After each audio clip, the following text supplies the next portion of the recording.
Hello दोस्तों आज हम इस लेक्चर में मैग्नेटिक सर्किट के कुछ इंपॉर्टेंट और बेसिक टर्म्स को पढ़ेंगे। तो चलिए देखते हैं। सबसे पहले देखते हैं कि मैग्नेटिक फ्लक्स क्या होता है।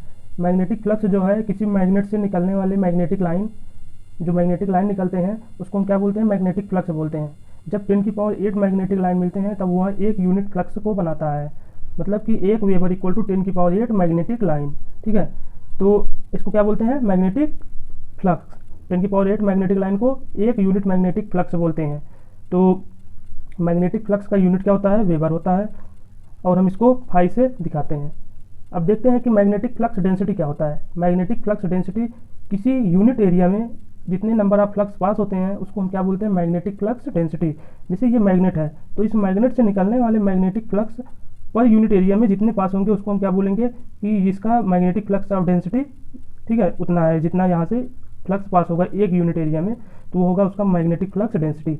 इसका यूनिट क्या होगा, तो फार्मूला क्या हो जाएगा, फाई बाई में ए, तो फाई का यूनिट हो गया वेबर और इसका एरिया का मीटर स्क्वायर, तो वेबर पर मीटर स्क्वायर या फिर इसको टेस्ला भी बोलते हैं। ठीक है, अब परमेबिलिटी क्या होता है। परमेबिलिटी क्या होता है कि किसी भी मैग्नेटिक कोर में, जैसे ये मैग्नेटिक कोर है, ठीक है, तो इसकी एबिलिटी होती है कि कितना जल्दी से ये फ्लक्स को कंडक्ट कर लेता है, तो उसको परमेबिलिटी से दिखाते हैं। जैसे इलेक्ट्रिक सर्किट में हम कंडक्टिविटी दिखाते हैं, वैसे ही मैग्नेटिक सर्किट में परमेबिलिटी से दिखाया जाता है। ठीक है, और अब जैसे इलेक्ट्रिक सर्किट में करंट दिखाया जाता है वैसे मैग्नेटिक सर्किट में मतलब कि इसके एनालॉगस होता है। ठीक है, तो permeability equal to mu naught और म्यू आर। ठीक है, mu equal to mu naught mu R. तो म्यू नॉट क्या होता है, परमेबिलिटी ऑफ एयर और वैक्यूम। एयर या वैक्यूम में परमेबिलिटी को म्यू नॉट बोलते हैं। इसका वैल्यू होता है 4.10⁻⁷ हेनरी पर मीटर। ठीक है, यूनिट इसका ध्यान दीजिएगा। और म्यू आर क्या होता है, रिलेटिव परमेबिलिटी होता है, इसका यूनिट नहीं होता क्योंकि ये रिलेटिव है, रिलेटिव यूनिट लेस है। अब क्या होता है मैग्नेटाइजिंग फोर्स, इसको हम ऐसे डिफाइन करते हैं। ठीक है, तो MMF setup per unit length of the magnetic circuit, मतलब मैग्नेटिक सर्किट के पर यूनिट लेंथ में एमएमएफ जितना सेटअप होगा उसको क्या बोलेंगे, मैग्नेटाइजिंग फोर्स।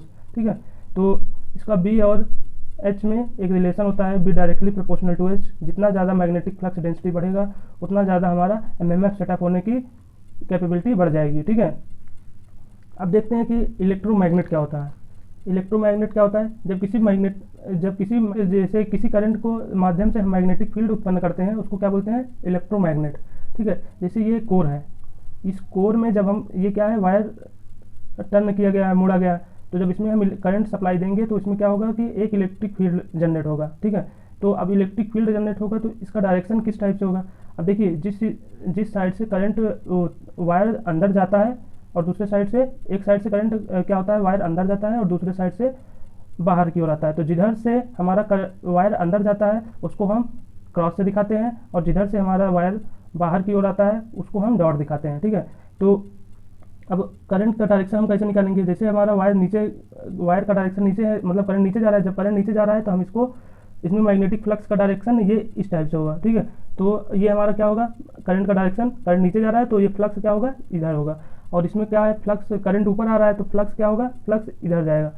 तो इस टाइप से हम क्या करते हैं, इसमें हम मैग्नेटिक फील्ड को निकाल लेते हैं। ठीक है, तो इससे हमें क्या पता चल रहा है कि ये हमारा जो है मैग्नेटिक लाइन इधर से आ रहा है, तो इसका मतलब ये नॉर्थ हो गया, ये साउथ हो गया। ठीक है, अब ये हो गया एमएमएफ। एमएमएफ क्या होता है, MMF equal to N I, N क्या है नंबर ऑफ टर्न, आई क्या है करंट। ठीक है, तो इसका यूनिट क्या होता है, एम्पियर टर्न, और इसको गिलबर्ट भी बोलते हैं। अब फ्लक्स क्या होता है, फ्लक्स होता है एमएमएफ पर रिलक्टेंस, जैसे I equal to we by में आर। ठीक है, तो वी क्या होता है, ये ईएमएफ। तो मैग्नेटिक सर्किट की बात आएगी तो आई मतलब कि फ्लक्स के इक्विवेलेंट हो गया, ईएमएफ एमएमएफ के इक्विवेलेंट हो गया, और रिलक्टेंस रेजिस्टेंस जो है रिलक्टेंस के इक्विवेलेंट हो गया। ठीक है, तो reluctance R equal to N I by में फाई, तो इसका यूनिट कितना हो जाएगा, यूनिट हो जाएगा एम्पियर टर्न पर वेबर। ठीक है, अब देख लेते हैं कि परमियंस क्या होता है। परमियंस जो होता है वो रिलक्टेंस का रेसिप्रोकल होता है। ठीक है, इसका यूनिट होता है हेनरी, या फिर इसको क्या लिखेंगे, परमियंस का रिलक्टेंस का रेसिप्रोकल होता है तो रिलक्टेंस का यूनिट वेबर पर एम्पियर टर्न होता है। ठीक है, तो रिलक्टेंस का यूनिट एम्पियर टर्न पर वेबर होता है तो परमियंस का हो जाएगा वेबर पर एम्पियर टर्न। ठीक है, तो रिलक्टेंस का अगर हम रेजिस्टेंस के हिसाब से देखेंगे तो R equal to rho L by A. ठीक है, तो यहाँ रजिस्टेंस के हिसाब से देखेंगे तो ये रिलक्टेंस हो गया। तो रिलक्टेंस आर इक्वल टू रो, ये है कंडक्टिविटी, ठीक है, वो परमिबिलिटी। तो यहाँ पे अगर कंडक्टिविटी की बात हो जाएगी तो कंडक्टिविटी यहाँ से यहाँ पे 1/, में दिखा जाएगा, रजिस्टिविटी का उल्टा कंडक्टिविटी। तो ये हो गया हमारा परमिबिलिटी, और लेंथ इंटू एरिया ये सेम ही रहेगा, ठीक है। तो ये हमारा रिलक्टेंस का फार्मूला हो गया। तो रिलक्टेंस इक्वल टू 1/μ L में A। हमें एकदम इलेक्ट्रिक सर्किट से रिलेट करके इसको पढ़ना है, ठीक है। तो अब अगला बात देखते हैं कि force on current carrying conductor placed in magnetic field. जब कोई current carrying conductor magnetic field में रखा है तो उसमें कितना फोर्स लगेगा। तो देखते हैं, जैसे ये मान लीजिए कि ये कंडक्टर है, एक करंट कैरिंग कंडक्टर जिसमें एक मैग्नेटिक फील्ड में रखा है, तो इसका लेंथ L है और थीटा एंगल पे रखा हुआ है। तो ये जो मैग्नेट बनेगा तो इससे क्या होगा, मैग्नेटिक फील्ड निकलेगा। तो मैग्नेटिक फ्लक्स डेंसिटी इसका कितना होगा, B, ठीक है। तो इसमें फोर्स कितना लगेगा, जितना मैग्नेटिक फ्लक्स डेंसिटी होगा, और इसमें जितना करंट फ्लो होगा, और इसका जितना लेंथ होगा, और जितने एंगल पे झुका होगा उसका साइन के साथ लेके ये होगा इसका इस पे लगने वाला फोर्स, ठीक है। अब एम्पियर लॉ क्या होता है, एम्पियर लॉ होता है integration S into DL equal to NI, ठीक है। तो for a long straight conductor के लिए H इक्वल टू हो जाएगा NI बाई में 2πr, और लॉन्ग सोलेनाइड के लिए हो जाएगा H equal to NI by में L, ठीक है।